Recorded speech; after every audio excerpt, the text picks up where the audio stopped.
दो वाक्य हैं। पहले उनका एक कथन है जहां पे उन्होंने कहा था कि मेरी नानी ने बताया मुझे कि बाबरी को गिरा करके जो भी ढांचा बना है वहां पर वो कभी मंदिर नहीं हो सकता। फिर जैसे ही राम मंदिर बना उसी राम मंदिर पे तीर्थ यात्रा कराने लगे आप दिल्ली के लोगों को। दूसरा, उन्होंने एक और इंटरव्यू मैंने देखा था जिन्होंने कहा कि मैं बचपन से नास्तिक था। फिर दूसरा पॉडकास्ट मैंने देखा कि वो 300 बार हनुमान चालीसा का पाठ करते थे रात भर, 300 बार। तो नास्तिक होकर के पाठ कर रहे थे या क्या हो रहा था? इसीलिए भाजपा कह रही है कि ये तो मारीच की तरह रंग बदल रहे हैं। जिसको भी पद्मजा जी, जिसने भी इतिहास के दर्पण में झांक के देखा होगा वो ये जानता है कि बड़े बड़े व्यक्तित्व अपने जीवन के अनुभवों से आस्तिक और नास्तिक हुए, अपने जीवन के अनुभवों से बहुत सारी चीजें सीखे।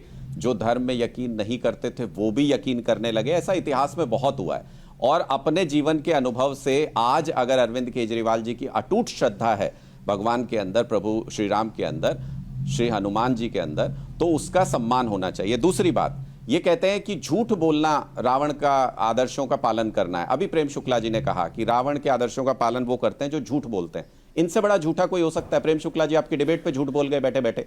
ये इनका संकल्प पत्र है। इसके तीसरे पॉइंट में लिखा है सरकारी शिक्षण संस्थानों में दिल्ली के जरूरतमंद छात्रों को केजी से पीजी तक मुफ्त शिक्षा दी जाएगी। ये बोले नहीं नहीं नहीं नहीं, झूठ बोल रहे हो आप, झूठ बोल रहे हो। अरे मैं आपके संकल्प पत्र से पढ़ रहा हूं। आपसे झूठा कोई है?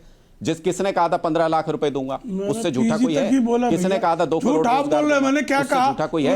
किसने कहा था 2022 तक पक्के मकान बना दूंगा? किसने कहा था 2022 तक पक्के मकान सबको दे दूंगा? उससे झूठा कोई है? किसने कहा था 2022 तक बुलेट ट्रेन चला दूंगा? उससे झूठा कोई है? किसने कहा था 5 ट्रिलियन की इकोनॉमी बना दूंगा 2022 तक? उससे झूठा कोई है? किसने कहा था 2022 तक किसानों की आय दोगुनी कर दूंगा? उससे झूठा कोई है? झूठ पे ज्ञान मत दीजिए। मान लीजिए कि आपने चाहे अचानक से ही सही आपके मुंह से सच्चाई निकल गई, आप रावण के समर्थन में उसके साथ में निकल के आए। आपने कहा रावण को ऐसा क्यों कह दिया, रावण को ऐसा क्यों कह दिया। कल को आप कहेंगे रावण को क्यों जला दिया।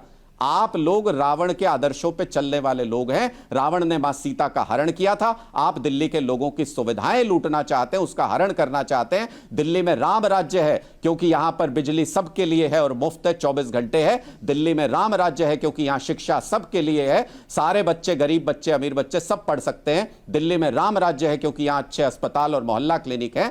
इसलिए हम कहते हैं कि दिल्ली में लोगों को मूलभूत सुविधाएं देकर के राम राज्य की स्थापना अरविंद केजरीवाल जी ने की है। इसका जवाब दे दीजिए प्रेम शुक्ला जी। आप झूठ बोलने का उन्होंने राम राज्य की पूरी परिभाषा बता दी। निभाते भी नहीं हो और मानते भी नहीं हो। देखिए, राम राज्य की परिभाषा यह है कि अपने मकान में बुलाकर जो है अपने ही सांसद को अपने ही पीए से पिटवाया जाए। ये राम राज्य की संस्था, ये जो है संस्थापना नहीं है। ये रावण कुल के कलंकों की जो है कुकर्म है ये अपने ही। और उसका सीसीटीवी गायब हो जाए, चीफ सेक्रेटरी को बुला के पिटवा दें। अरे इन्होंने कहा था कि हम प्रदूषण मुक्त कर देंगे दिल्ली को, कहां कर दिया साहब? प्रदूषण बढ़ गया दिल्ली का। इन्होंने कहा था हम 500 नए विद्यालय खोल देंगे, कहां खोल दिया भाई? तो आपने झूठ बोला। ये साफ साफ तौर पर दिखाई दे रहा है। यमुना मैया की स्थिति हर कोई जान रहा है। सड़कें हम एकदम से जो है न्यूयॉर्क और अमेरिका की तरफ बना देंगे। स्वयं मुख्यमंत्री के इलाके की जाकर टीवी 9 का कैमरा लेके चले जाइए, सड़कों की क्या दशा है। सीवर में लोग डूब कर मर रहे हैं। जो यूपीएससी के छात्र हैं वो बेचारे राजेंद्र नगर में किस तरह से इनके कुकर्मों के बलि चढ़ गए, ये सब पूरे देश ने देखा है। कि अब बिजली के खुले तारों में जो है किस तरह से लोगों की मृत्यु हो रही है, ये हर किसी ने देखा हुआ है। कौन नहीं जानता। ये कह रहे थे कि पूरी दिल्ली में हम वाईफाई दे देंगे। कहा साहब पूरी दिल्ली को वाईफाई कब दे दिया आपने? तो झूठ जो है सारे मुंहों से बोलना और लगातार बोलना, दबाकर बोलना। और जिस तरह से रावण जो है ना, वो सबको जो शराब पिलाता था, उसके रावण की लंका में शराब की नदी बहती थी, उस तरह से इन्होंने पाठशाला खोलने की जगह मधुशाला खोली, रिश्वतखोरी की, सत्ता लोलुपता की ये स्थिति कि दिल्ली हाईकोर्ट के एक्टिंग चीफ जस्टिस को कहना पड़ा कि इस देश के ऐसे सत्ता लोलुप मुख्यमंत्री को मैं पहली बार देख रहा हूं कि जेल जाने के बाद भी त्याग पत्र नहीं दे रहा है। Acting chief justice Delhi high court का ऑब्जर्वेशन श्रीमान अरविंद केजरीवाल के बारे में है। और लालू प्रसाद यादव ने भी इतनी बेहयाई बेशर्मी नहीं की थी, जेल जाने के पहले त्याग पत्र दे दिया था।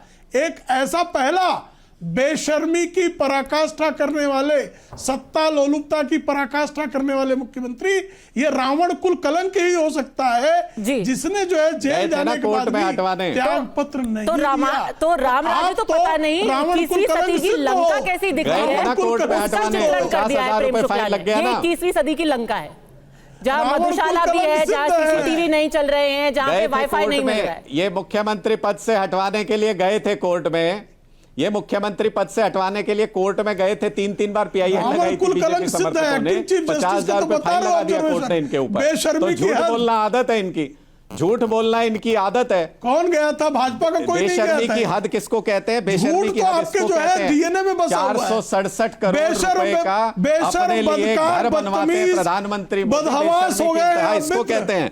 आप डांडा बदहवास दिल्ली के हो गए अंदर, हैं। दिल्ली के अंदर सुनिए, अब मैंने मैं इनका आपको बताता बुर्का हूं फाड़ा है, राम राज्य तो कैसा होता है। बदहवास, सुनिए, बदकार, दिल्ली के अंदर बदतमीज। राम राज्य कैसा होता है। अरे सुनिए, कुर्ते ही फाड़ेंगे आपको, और कोई काम तो है एक नहीं। सुनिए, झोपड़ा राम को राज्य पक्का कैसा होता मकान बनाया है। हो तो बता दो, जीएसडीपी झुट्टे। ग्रोथ दिल्ली का 9.17% पूरे देश के अंदर सबसे ज्यादा है।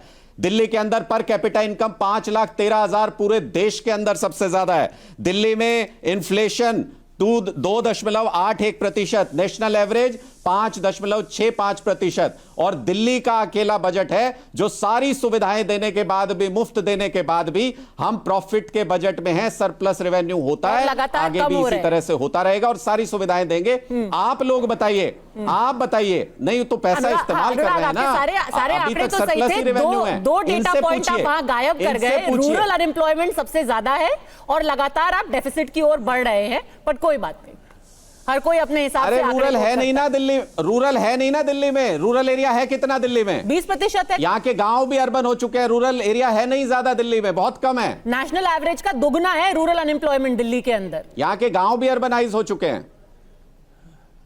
मैं कह रहा हूं यहाँ के गांव भी अर्बनाइज हो चुके हैं। रूरल एरिया है कितना दिल्ली के अंदर? बहुत कम है, सीमित है। यहाँ के गांव भी अर्बनाइज हो चुके हैं। ठीक है, चलिए, आपने दोनों ने बता दिया कि maximum राम राज्य population कैसा urban दिखता area में है है, यहाँ। लंका कैसी होती है 21वीं सदी में।